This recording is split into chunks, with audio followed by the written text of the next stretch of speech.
नमस्कार दोस्तों, मैं अंकुर उपाध्याय स्वागत करता हूं आप सभी का एक बार फिर से अपनी नई वीडियो में। दोस्तों, यहां पे आप सभी के साथ भारतीय बाजार की बात करूं तो आज हरियाली लौटी है वापस से, लेकिन सिचुएशन सारी की सारी वैसी है जैसी कल थी। लेकिन आज हरियाली क्यों है? ग्लोबल मार्केट्स रैली कर रहे हैं। ग्लोबल मार्केट्स को अब असर नहीं हो रहा कोई भी कच्चे तेल के बढ़ने से, यूएस ईरान के विवाद के होने से। ये बड़ा डिफरेंट सिनेरियो बना दिया है कि विवाद बढ़ रहा है, कच्चा तेल भी बढ़ रहा है, लेकिन मार्केट्स उसे इग्नोर कर रहे हैं। ऐसा क्यों कर रहे हैं ये हम सभी को समझना है। तो हमें सिर्फ इतना समझना चाहिए कि पहला रीजन, बाजार को ये होप है ये ज्यादा समय तक नहीं रहेंगी चीजें।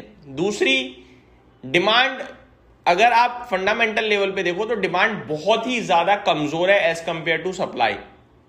तीसरी बड़ी बात, जब आज से 4 महीने पहले फर्स्ट टाइम ये सब हुआ था और कच्चा तेल बढ़ रहा था तो लोगों के पास ऑप्शन नहीं था, समझ में नहीं आ रहा था कैसे करना है।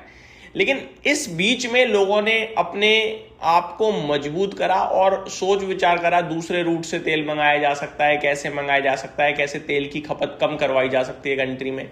मैनेज करने के लिए उन्होंने 3-4 महीने काफी होते हैं और उन्होंने अपने आप को मजबूत कर लिया। तो ये कुछ बड़े कारण लग रहे हैं जिसकी वजह से कच्चा तेल तो ऊपर है लेकिन मार्केट्स रिएक्ट नहीं कर रहे।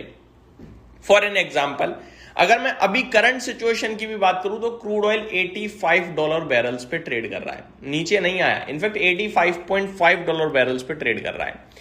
अगर क्रूड ऑयल से रिलेटेड कुछ अपडेट शेयर करूं आप सभी के साथ, oil rises as US continues to strike Iran, reinstates naval blockade of the country's port. तो नवल ब्लॉकेड की भी बात हो गई है, तेल भी ऊपर है, अटैक भी लगातार चल रहे हैं, लेकिन उसके बावजूद मार्केट आपके लिए हरे निशान में, ये बढ़िया बात है। एशियन मार्केट्स की बात करूं अगर, सबसे पहले जापान 1.25% ऊपर है, शंघाई फ्लैट है, हैंगसेंग 1.5% ऊपर है, कॉस्पी में 8% का रिबाउंड आया भाई साहब आज। मतलब 2-3 दिन लगातार बड़ी बुरी तरीके से गिरा, लेकिन आज बाउंस बैक भी शानदार मार रहा है। 8% ऊपर कॉस्पी दिख रहा है। निफ्टी अपना 0.5% से ज्यादा ऊपर है। ताइवान में 2% की तेजी है। मलेशिया आपके लिए फ्लैट टू 0.4% डाउन है। यूरोप के मार्केट अभी डिस्कस करना योग्य नहीं है। कल अमेरिका के बाजार में नेस्डेक 0.9% ऊपर बंद हुआ, डाउ फ्लैट बंद हुआ, S&P 500 0.4% ऊपर, रसेल 2000 भी 0.4% ऊपर बंद हुआ। तो ग्लोबल मार्केट से अच्छे संकेत, ये हमारे लिए अच्छा था। बाकी FIDS का डेटा तो अच्छा नहीं था कल, लेकिन ग्लोबल मार्केट से जो रिलीफ थी उसकी वजह से हम ऊपर हैं। मैंने ये चीज आपके साथ डिस्कस भी करी थी कि अगर आप FIDS का डेटा छोड़ दो तो हम कल दोबारा 24,200 हो सकते हैं। मैंने ये भी बोला था कि अगर FIDS का डेटा नहीं होता ना इतना खराब, तो मैं क्लियर कट बोलता कि हम कल 24,200 जा रहे हैं। बट क्योंकि डेटा काफी वीक हो गया है तो उतना कॉन्फिडेंस नहीं है, लेकिन मार्केट ऊपर ही जा रहा है और 24,200 आ गया है। डेटा आज का जो बन रहा है उस पर ट्रेड कर रहा है, कल का जो बन गया वो कल ट्रेड हो गया। अब अगर मैं अभी करंट सिचुएशन में अपडेट शेयर करूं तो 500 पॉइंट तो सेंसेक्स ऊपर है 0.6%, निफ्टी 138 पॉइंट ऊपर है 0.6%, बैंक निफ्टी 1% ऊपर है, मिड कैप इंडेक्स 0.55 और small cap index more than 1% ऊपर है। यानी ब्रॉडर मार्केट में भी रैली बन रही है आज। मार्केट ब्रेथ 2250 शेयर्स पॉजिटिव है, जिसके सामने 650 नेगेटिव है। तो बढ़ने वाले शेयर्स की संख्या काफी शानदार है। आज एक IPO भी लिस्ट हुआ है कुसुमगर लिमिटेड का, 42% अपने IPO प्राइस से ऊपर लिस्टिंग गेन दी है अपने इन्वेस्टर्स को। इसने बहुत ही शानदार ट्रेड कर रहा है, 42% ऊपर है, 605 का हाई लगाया है, 597 पे ट्रेड कर रहा है। IPO प्राइस से काफी शानदार रिटर्न देता हुआ दिख रहा है, 178 रुपीज ऊपर है। क्या करें क्या ना करें? IPO में मैंने कोई बात ही नहीं शेयर करी थी आप सभी के साथ, डिटेल शेयर नहीं करी थी, तो मैं इसको लेकर सिर्फ इतना बोलूंगा, 419 का इशू प्राइस था, 500-600 रुपए पे ट्रेड कर रहा है इनफैक्ट राउंड फिगर में। आप 4-5% का स्टॉप लॉस लगा के कैरी कर लीजिए 580-575 का और ट्रेल करते जाइए, यही कर सकते हैं और तो कुछ करेंगे नहीं। ऐसा ना हो कि आप बैठे रहो और स्टॉक वापस फ्यूचर में नीचे आ जाए कुछ समय में, तो अपने प्रॉफिट को जरूर मेंटेन कीजिएगा।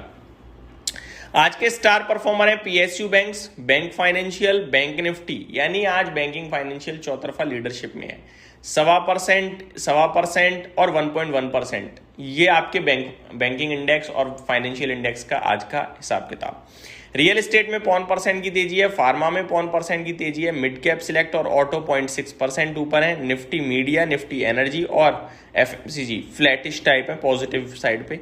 आईटी बहुत बुरी तरीके से गिर सकता था, आज गिरकर खुला भी था, लेकिन रिकवरी बहुत ही प्यारी आ रही है। अगर आप अभी देखें तो आईटी किसी वक्त अब हरे निशान में आने को तैयार है। अगर आप लोस से देखेंगे आज तो करीब 500 पॉइंट की रिकवरी आ चुकी है, क्योंकि कल आईबीएम ने जो अपडेट शेयर करी है वो बहुत ही डराने वाली थी। उसके बाद आईबीएम का शेयर भी क्रैश हुआ, उसी से भारत के आईटी स्टॉक्स में भी आज डर बना था, लेकिन हम लोग रिकवर हो रहे हैं, बहुत अच्छी बात है। नूवो विस्तास 11% ऊपर है, नतीजों के बाद रुकने का नाम नहीं ले रहा। एथर एनर्जी 7% ऊपर है। एलटीटीएस, मैंने आपसे कहा था कि नंबर्स अच्छे हैं दोस्तों, इसको खराब मत मानिएगा, 7% ऊपर। गैब्रियल इंडिया 6% ऊपर। एजेस लॉजिस्टिक में 6% की तेजी। पतंजलि आपके लिए नीचे ट्रेड कर रहा है करीब 8%। टाटा एलएक्सआई खराब नतीजों की वजह से 4.5% नीचे। पॉलीकैब आरआर काबिल में भी गिरावट देखने को मिल रही है आज के सेशन में।